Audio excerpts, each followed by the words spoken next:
જેના દિવ્ય સુદિવ્ય જે ચરિતમાં વિલસી હરિતો રહ્યા, સંબંધે થઈ શૂન્ય જે વિચરતા દાસત્વ ધારી રહ્યા.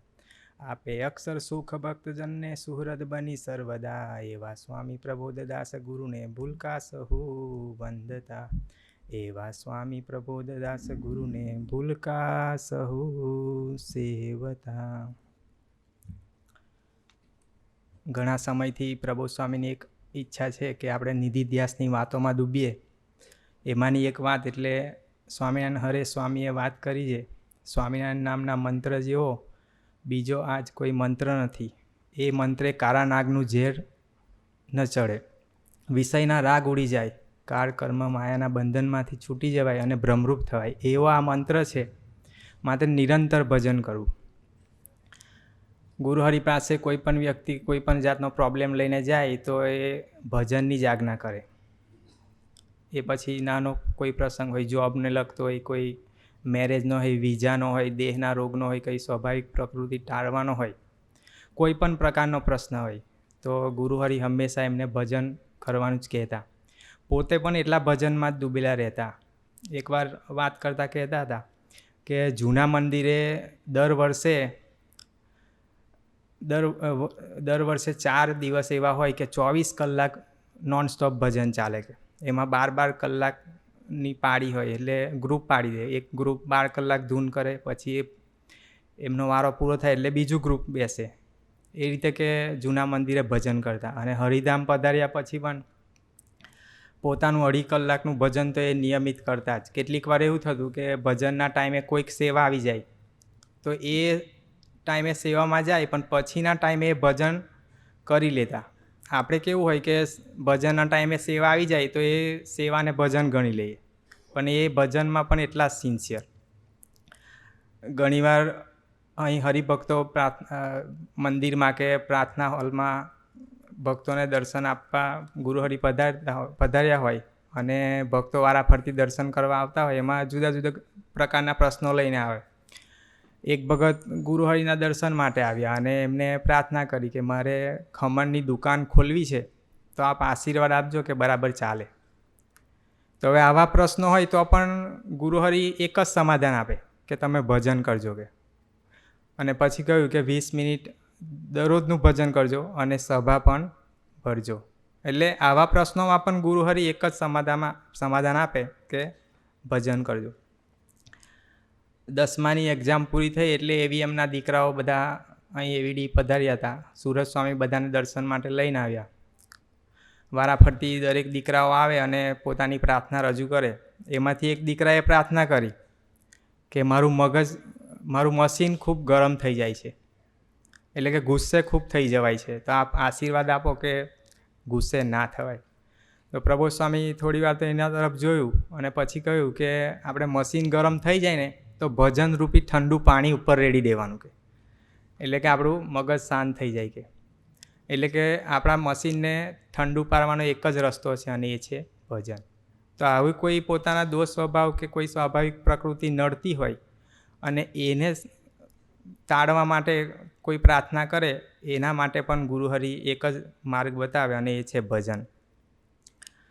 પ્રહલાદ કાકા હમણાં VIPમાં જે પીરસે છે એ પણ થોડા દિવસ પહેલાં જ ગુરુહરિ પૂજામાં બિરાજમાન હતા. પૂજા પૂરી થઈ એટલે પ્રહલાદ કાકા અહીં દર્શન માટે આવ્યા. અહીં પેસેજમાં ગુરુહરિ પહોંચ્યા હશે અને ચરણ સ્પર્શ કરીને પ્રાર્થના કરી કે મારા મિસિસને આજે છે ને સવારે બાથરૂમમાં સ્લીપ ખાઈ જવાથી કે ક્રેક આવી ગઈ છે, કે ફ્રેક્ચર થઈ ગયું છે, એટલે આપ કૃપા કરજો કે વહેલું સારું થઈ જાય અને સેવામાં નિમિત્ત બને. કે એટલે ખૂબ ગંભીર મુદ્રા હતી એમના મોઢાની, પ્રહલાદ કાકાની. થોડા ટેન્શનમાં હોય એવું લાગતું હતું. એટલે ગુરુહરિની રીતિનીતિ કેવી કે કોઈ આવી રીતે ગંભીર પ્રશ્ન લઈને આવે તો પહેલાં એને હળવો કરી નાખે.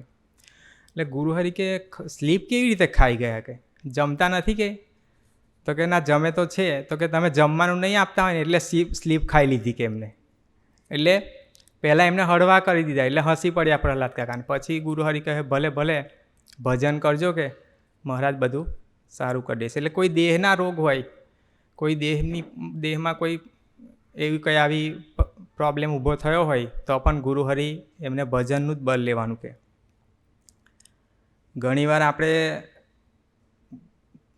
બચાવ કરતા હોય કે મારે જોબ છે, મારે સેવા છે, તો ભજન થતું નથી. તો ગુરુહરિ એના માટે એક રસ્તો બતાવ્યો. ઓળના એક ભગત છે, લંડનમાં રહે છે, એમને વિડીયો કોલ પર દર્શન આપ્યા અને ગુરુહરિને પ્રાર્થના કરી કે સેવામાં તો નિમિત્ત થવાય છે, પણ કે ભજન થતું નથી, ભજનનો ટાઈમ નથી મળતો. તો ગુરુહરિ કે તમે 2 ટાઈમ જમો છો ખરા? તો કે હા. તો કે જેને ભોજનનો ટાઈમ મળે ને એને ભજનનો ટાઈમ મળે જ. કે આપણે એક કામ કરજો કે કાલથી છે ને જમવાના ટાઈમે ભજન કરવાનું, કે જમવાનું નહીં. એટલે 2-3 દિવસમાં કે આવું કરશો ને એટલે ઓટોમેટિક ટાઈમ મળશે. કે એટલે ભજનનો ટાઈમ ક્યારે કાઢવો, કેવી રીતે કાઢવો, એ પણ એક કરુણાએ કરીને આપણને માર્ગ બતાવે છે. કોઈક વિઝાનો પ્રોબ્લેમ હોય કે કોઈક એક્ઝામ પાસ કરવાનો પ્રોબ્લેમ હોય તો એના માટે પણ ગુરુહરિ ભજનનો આગ્રહ રાખતા. અહીં ભરતભાઈ છે સુંદરનાવાળા, એમના 2 દીકરા લંડન છે. એમાંના એક દીકરાના મિસિસને કંઈ ડ્રાઇવિંગ લાઇસન્સમાં જે એક્ઝામ આપે એ એક્ઝામમાં ફેલ થઈ જાય. 3 વાર ટ્રાયલ આપ્યો પણ 3 વાર ફેલ. એટલે અહીં ધૂન પછી ગુરુહરિ ભક્તોને દર્શન આપતા હતા. એટલે ભરત કાકાએ આવીને પ્રાર્થના કરી કે આવી રીતે આ દીકરાની વાઈફને એક્ઝામમાં પાસ થઈ જાય ને એવા આશીર્વાદ આપો. કે લાઇસન્સ નથી મળતું. કે તો ગુરુહરિ કે એટલે એ થોડાક ટેન્શનમાં હતા, કેમ કે 3 વાર ફેલ જાય અને એનો ખર્ચો થાય. ત્યાં તો બધું બહુ સ્ટ્રિક્ટ હોય. એટલે ભરત કાકાએ પ્રાર્થના કરી એટલે ગુરુહરિ કે મારી પાસે લાઇસન્સ હોય ને તો હું હમણાં જ આપી દેત. કે એટલે એ હસી પડ્યા ભરત કાકા, હળવા બનાવી દીધા એમને. પછી કે ડ્રાઇવિંગ લાઇસન્સમાં છે ને કોન્ફિડન્સ જોવે, થોડો ઘણો પણ કે તમે કોન્ફિડન્સ મિસ કરો ને તો એ ફેલ કરી દે. કે એટલે કોન્ફિડન્સથી તમારે એક્ઝામ આપવી પડે અને થોડી મહેનત કરવી પડે. કે પછી કે તમે ઘરડા થયા તોય કે તમને ગાડી આવડે છે તો એમને તો આવડવી જ જોઈએ. કે પછી કે આ તમારો નાનો દીકરો છે દર્શન, એ કેટલો નાનો છે તોય સાયકલ ચલાવે છે. કે પણ પછી કે ભલે ભલે કે ભજન કરજો થઈ જશે. તો 10મી તારીખે આ પ્રાર્થના કરી હતી અને 14મી તારીખે ટેસ્ટ થતો હતો. 14મી તારીખે ટેસ્ટ આપ્યો તો પાસ થઈ ગયા. પણ કહેવાનો મતલબ કે ભજનની આજ્ઞા કરી હતી અને ભજન કર્યું એમને તો ભગવાને એમનું કામ કર્યું. એટલે ભજન એક ભગવાનનું બળ છે. આપણે કોઈ પણ પ્રસંગે કેવું હોય કે પ્રસંગ બને તો આપણે પ્લાનિંગ કરીએ, પણ પ્રસંગ બને તો પ્રાર્થના ભજન કરીએ તો ભગવાન અચૂક આપણું કામ કરે.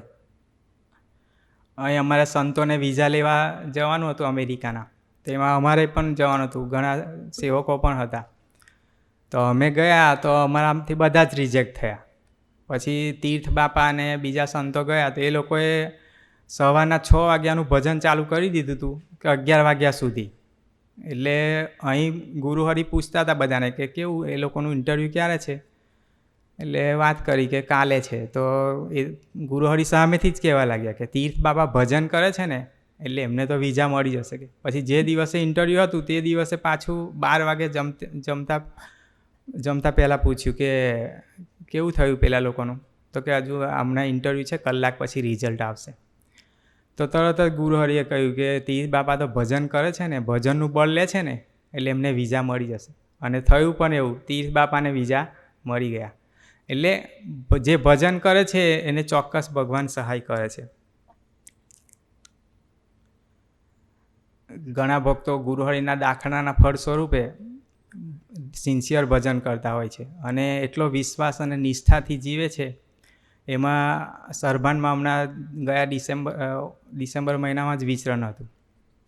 ત્યાં આપણા મયુર મોટા છે એમના ફાધર, એમના ઘરે પધરામણી હતી. એટલે ગુરુહરિને વાત કરી કે હું તો કોઈ પણ વ્યક્તિ આવે મારી પાસે તો એને એક જ કહું કે સર્વ રોગની એક જ દવા ભજન કરો. કે 3 ટાઈમ કે એને હું કહી દઉં કે આપણે દવા લઈએ છીએ એના જગ્યાએ 3 ટાઈમ ભજન કરો. કે એટલે થઈ જ જાય. કે એટલે પ્રભુ સ્વામીએ રાજીપો દર્શાવીને કહ્યું કે ખરેખર આપણા આદર્શ કહેવાય કે આ સર્વ રોગની એક જ દવા કે ભજન. પણ કે આ ભગત જો નિષ્ઠાથી ભજન કરે છે અને બીજાને પણ કે ભજન કરવાનું કહે છે એટલે ખરેખર નિષ્ઠાવાન કહેવાય. કે હમણાં આ મૂર્તિ પ્રતિષ્ઠા હતી એ સભામાં પણ ગુરુહરિએ વાત કરી હતી કે આ પ્રાર્થના હોલ થાય છે તો આપણે દરેકે નિયમિત ભજન કરવા અહીં આવવાનું અને ભજન આસ્તિક ભાવે કરવાનું, નાસ્તિક ભાવે નહીં કરવાનું. તો કે નાસ્તિક ભાવ કોને કહેવાય? તો કે મારું કામ થશે કે નહીં થાય. ઘણાને એવું હોય કે હું ભજન કરીશ તો ભગવાન મારું સાંભળતા હશે કે નહીં સાંભળતા હોય. એક સાધક અહીં આપણે તારીખ હતી એવીડીની જ, એટલે ભજન કરીને પ્રભુ સ્વામીને પ્રાર્થના કરી કે મેં આજે ભજન કર્યું છે તો તમે સાંભળ્યું છે કે નહીં? તો તરત જ ગુરુહરિએ કહ્યું કે ભજન કરીએ ને પણ અવિશ્વાસ નહીં રાખવાનો, કે આપણે જ્યારે પણ ભજન કરીએ ત્યારે ભગવાન સાંભળતા જ હોય કે. એટલે એ જ વાત એમને આમોદ કરી કે નાસ્તિક ભાવે ભજન નહીં કરવાનું, આસ્તિક ભાવે ભજન કરવાનું. આપણને એવું થાય કે આપણું કામ થાય તો ભગવાને ભજન સાંભળ્યું, અને કામ ન થાય તો આપણને એવું લાગે કે ભગવાને ભજન નથી સાંભળ્યું. તો ગુરુહરિ કહે કે ભગવાન છે તો કે સ્વતંત્ર છે, ભજન તો સાંભળે જ, પણ કામ થાય પણ ખરું અને ના પણ થાય. જો ના થાય તો સમજવાનું કે આપણા સારા માટે હોય, કે ભગવાન કોઈ દિવસ આપણું અહિત ના કરે, કે એ આપણને પોતાના તરફ ખેંચવા માટે આવું કરતા હોય, એના બળે જીવાડવા માટે આવું કરતા હોય. એટલે આપણે તો એક જ પ્રાર્થના કરવાની કે તારા બળે તારા ગમતામાં તારા માથે પડીને ને તારા થઈને જીવવું છે ને, એ જ પ્રાર્થના કરવાની. એટલે ગુરુહરિએ આપણને એક વાત કરી. એટલે કોઈ પણ પ્રશ્ન હોય તો ગુરુહરિ આ રીતે ભજનનો સહારો લેવાનું, કે આપણી સાથે પણ આપણા પ્રાદેશિક સંત છે ગુરુપ્રસાદ સ્વામી, આનંદ સાગર સ્વામી, એ પણ હંમેશા ભજનથી જ કોઈ પણ પ્રશ્નનું સમાધાન કોઈ પણ વ્યક્તિનું કરે છે, અને એને ભજન કરવાનું જ કહે છે. એટલે ભગવાન તો કેવું કે ભજનના ભૂખ્યા છે, આપણે એમને પોકારીએ તો નિરંતર એ આપણી રક્ષા કરવા માટે તૈયાર જ છે. અહીં એવીડીના યુવકો જે હોસ્ટેલમાં રહે છે, દર વર્ષે એમને કોઈ પ્રશ્ન હોય તો આનંદ સાગર સ્વામી ગુરુહરિ પાસે એમને લઈને આવે. તો વારાફરતી બધા યુવકો દર્શન કરવા આવે. તેમાંથી એક યુવક પહેલી જ વાર ગુરુહરિના દર્શન માટે આવતો હતો.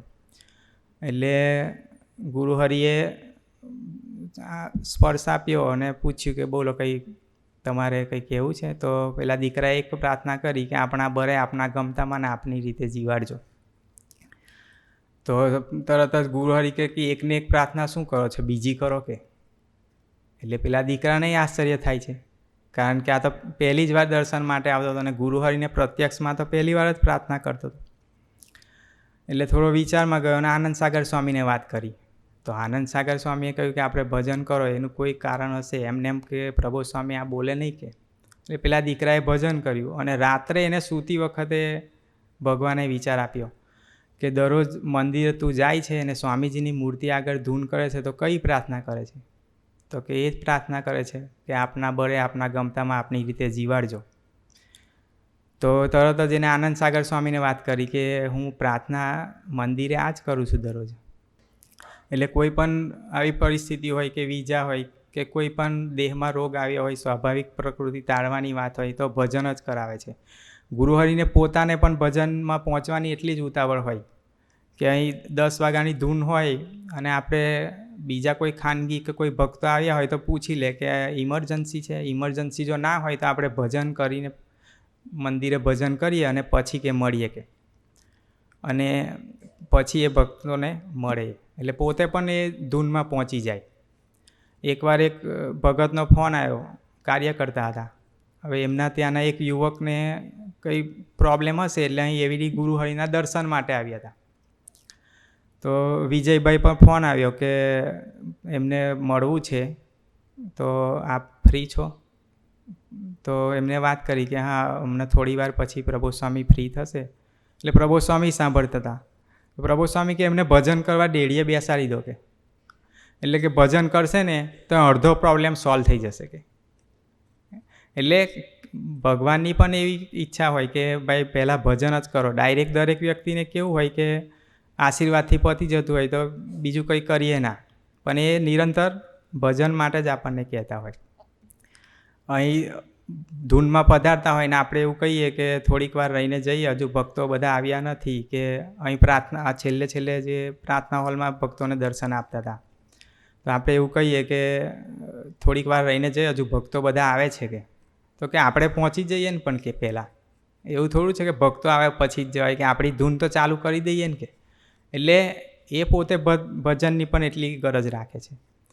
તો આજના શુભ અને મંગલકારી દિવસે ગુરુહરિની ખરેખર ઈચ્છા આપણને ભજનિક બનાવવાની છે. તો આવા ભગવદી પ્રાદેશિક સંતો ગુરુપ્રસાદ સ્વામી અને આનંદ સાગર સ્વામી સાથે દોસ્તી રાખી અને ભગવાન તરફ નિરંતર એક ડગલું આગળ વધી શકીએ એ માટે ગુરુહરિ આપણને બળ બુદ્ધિને શક્તિ આપે એ જ પ્રાર્થના સહજાનંદ સ્વામી મહારાજ છે.